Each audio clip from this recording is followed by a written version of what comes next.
When Jen Psaki mocked Vice President J.D. Vance and his wife Usha on MSNBC's podcast, she crossed a line that many Democrats wouldn't even touch.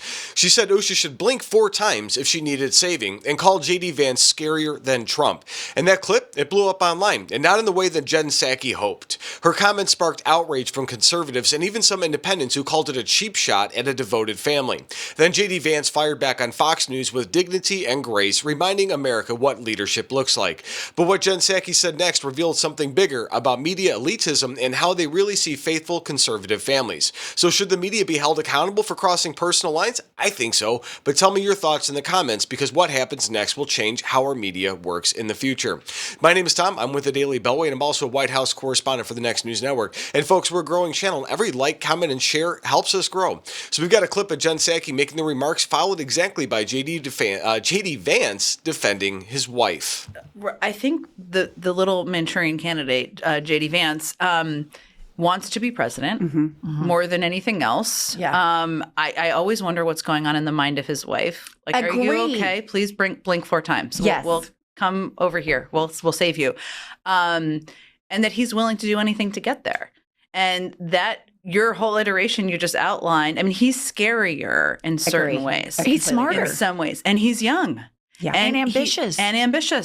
And agile in the sense that he is a chameleon who makes himself into whatever he thinks the audience wants to hear from him. Now, coming from Jen Psaki, hot kettle, maybe? I don't know. What's also true, though, is J.D. Vance is not, he's in some ways goodish on paper if you like what he believes in. I don't know.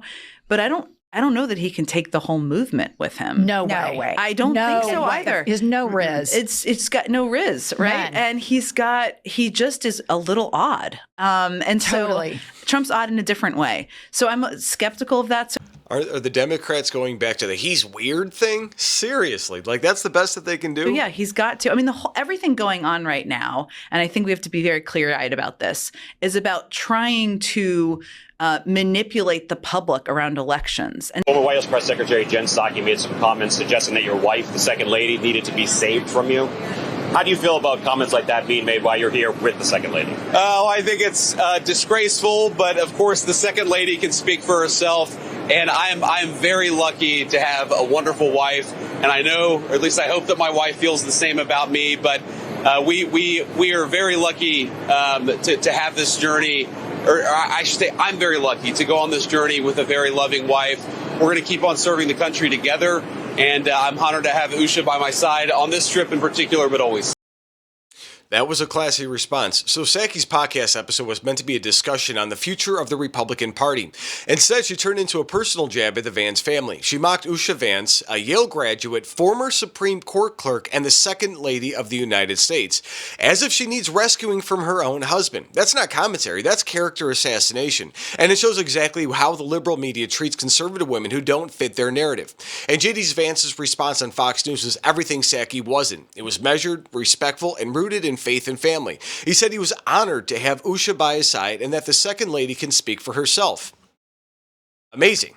So that's what leadership looks like in our republic, guys. Not mockery, not snark, just dignity. And here's the part that they never expected. Psaki's attack, it backfired. The clip was viewed over 1 million times in a day on one account alone, and the reaction was brutal. Harris Faulkner called it outright slander. Trump advisor Stephen Chang called it repulsive. Even moderates said it was beneath the office she once held. Yet MSNBC has said nothing. No apology and no accountability.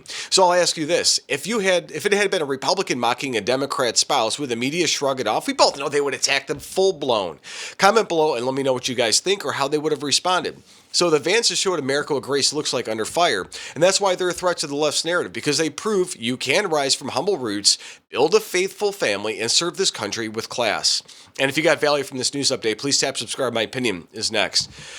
I love J.D. Vance. He's a great guy. He's a little kooky sometimes, but you know what? I think we need some kookiness, and he's our kind of kooky, right? Like he's weird, but he's our weird. You know, I love the memes where his head's all like crazy and stuff, and he just like ate into it and just completely went with it. He's a great guy. So let's be honest. When Jen Psaki said this wasn't satire, it was cruel. Mocking a devoted wife because she's married to a conservative man is everything wrong with the mainstream media. They try to claim to champion women, but the moment a woman of faith stands by her husband, they tear her down. Usha Vance is a brilliant attorney, a mother of 3, and a second lady of our republic. She doesn't need saving. She needs respect. J.D. Vance handles like a leader should, with class, confidence, and love for his family. And that's why the Trump-Vance team terrifies the left, because they can't mock decency forever. So here's my message to the other media idiots. Attack faith and family all you want, but America sees through you. So make sure you guys are subscribed and comment if you stand with the Vances and every family fighting for our republic. God bless.